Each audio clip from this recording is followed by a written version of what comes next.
తిరుపతి జిల్లా రేణిగుంట కేంద్రంగా రాష్ట్ర వ్యాప్తంగా వైసీపీ తాయిలాల పంపిణీ చేస్తున్నారు. సెంట్రల్ స్టాక్ పాయింట్గా రేణిగుంట సిడబ్ల్యూసి గోడౌన్లు మారాయి.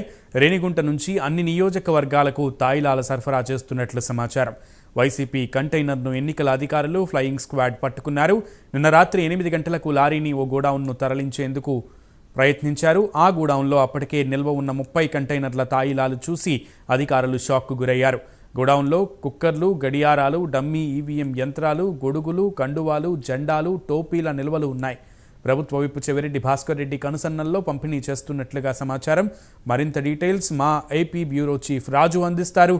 రాజు, రైట్ సునీల్, మొత్తం మీద ఆంధ్రప్రదేశ్ లో ఎన్నికల వేడి రాజుకుంటున్నటువంటి నేపథ్యంలో ఓటర్లను ప్రసన్నం చేసుకునేందుకు వైఎస్ఆర్ కాంగ్రెస్ పార్టీ తీవ్ర ప్రయత్నాలు చేస్తోంది. ఇందులో భాగంగానే రేణిగుంట కేంద్రంగా ఆంధ్రప్రదేశ్ రాష్ట్ర వ్యాప్తంగా ఉన్నటువంటి 175 నియోజకవర్గాలకు అక్కడ ఉన్నటువంటి వైసీపీ అభ్యర్థులు ఓటర్లకు పంచేందుకు అవసరమైనటువంటి తాయిలాలను ఇక్కడ నుంచి ఒక సెంట్రల్ స్టాక్ పాయింట్ ఏర్పాటు చేసుకుని ఇక్కడ నుంచి పంపిణీ చేస్తున్నట్టు తెలుస్తోంది. ఇదంతా కూడా ప్రభుత్వం ఇప్పుడు చెవిరెడ్డి భాస్కర్ రెడ్డి ఆధ్వర్యంలో నడుస్తున్నట్టు తెలుగుదేశం పార్టీకి సంబంధించినటువంటి నాయకులు ఆరోపిస్తూ ఉన్నటువంటి సిచ్యువేషన్ కనిపిస్తుంది. అయితే ఏదైతే ఇక్కడ ఉన్నటువంటి సిడబ్ల్యూసి గోడౌన్ ఉందో, సెంట్రల్ వేర్ హౌసింగ్ సంబంధించినటువంటి గోడౌన్ ఉందో, ఆ గోడౌన్ కేంద్రంగా చేసుకుని అందులో భారీ ఎత్తున వైసీపీకి సంబంధించినటువంటి తాయిలాలు అంటే ఆ వాచ్లు, అలాగే గోడ గడియారాలు, అలాగే ఈవీఎం డమ్మీ ఈవీఎంలతో పాటు చీరలు, అలాగే ఆ పార్టీకి సంబంధించినటువంటి వివిధ సామాగ్రిని అక్కడ స్టాక్ చేసినటువంటి పరిస్థితి. సో ఇక్కడ నుంచే మిగతా నియోజకవర్గాలకి పంపిణీ చేస్తున్నట్టు తెలుస్తుంది. దానికి సంబంధించినటువంటి ఒక బుక్ కూడా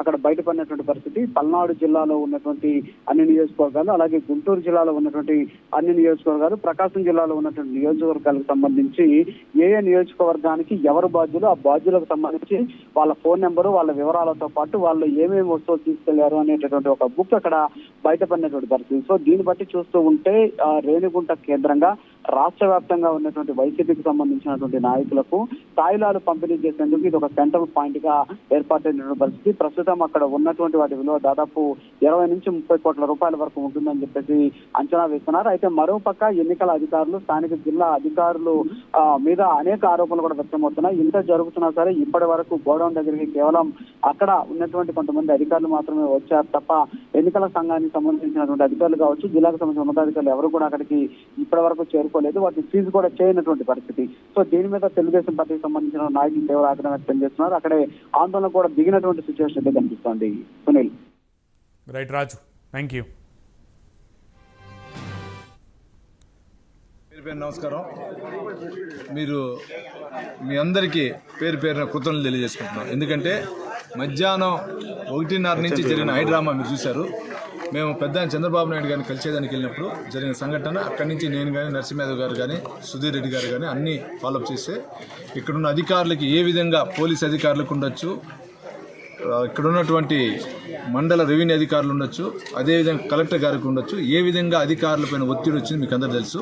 మధ్యాహ్నం 1:30 నుంచి 1:45 పట్టుకున్న లారీని దాంట్లో ఉండే స్టాక్ దించకుండా సాయంత్రం 6:30 వరకు ఏ విధంగా చేశారు మీరు చూశారు. దీనికి ఉదాహరణ, నిదర్శనం చెవిరెడ్డి భాస్కర్ రెడ్డి చేసే అకృతాలకి ఇది ఒక నిదర్శనం, మీకు తెలుసు.